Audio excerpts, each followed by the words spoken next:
So why do I prefer resonant antennas versus end-fed random wire antennas? Mark here, W4BD, and I'll try to answer that question quickly today.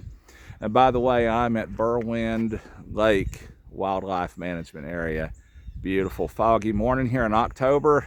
A little chilly, but I think we're going to have a really pretty day. Nice day for a POTA activation.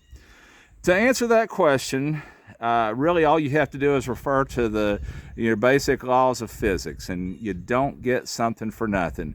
The reason that we're attracted to end-fed antennas in the first place is because they're multi-banded and they're simple and convenient, easy to use.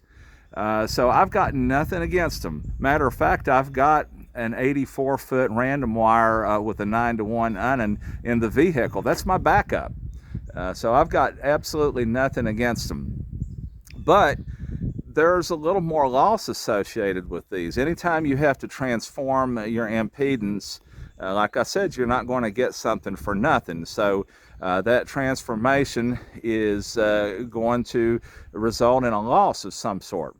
And I've read quite a bit on the matter here lately. I've been reading quite a bit just to try to educate myself. And I was really shocked, and you might be too, to find that a 9-to-1 unun has anywhere typically from 1.5 to 4 dBs of attenuation.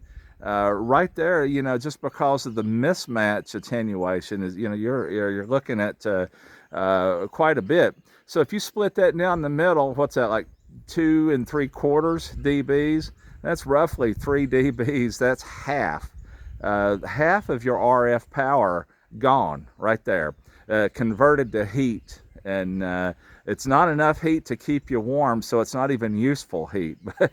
but it happens regardless. And I haven't done any research really on the 49-to-1s, but I have to imagine that you're probably looking at somewhere around the same thing as well.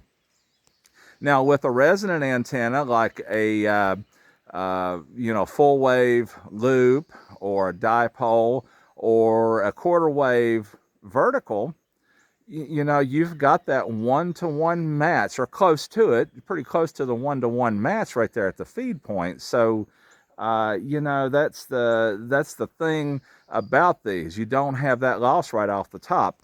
And let's face it, most of us who are coming out to activate anyway, we're working on 100 watts or less anyway. So even the best, most efficient antenna system, if you manage to get 80 watts out of your antenna and the RF out of that antenna, you're doing pretty good. An antenna system's just like a casino, guys. The house will take its cut. But anyway, so I really don't want to give up half of that and only have 40 or 50 watts. When I'm already not dealing with as much as we get to use at home. It might not be that big of a deal at home. We could throw a little bit of power behind it, but you don't get that luxury as much out here at a park where everything's at a premium. So that's why I prefer an antenna like my W4BD 4020. That's 2 quarter wave verticals, one for 20 meters, one for 40 meters, and they're just connected together. So, I don't have to have a balun or an unun on that. And so I don't give up that right off the top.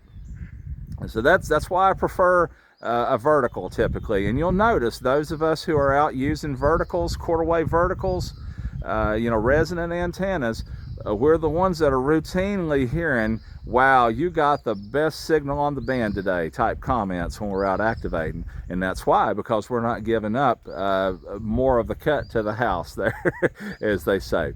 Anyway, let's get this park activated. I'm really looking forward to this. I don't get up here very often, so I hope to talk to some of you guys today and maybe catch you on the air here.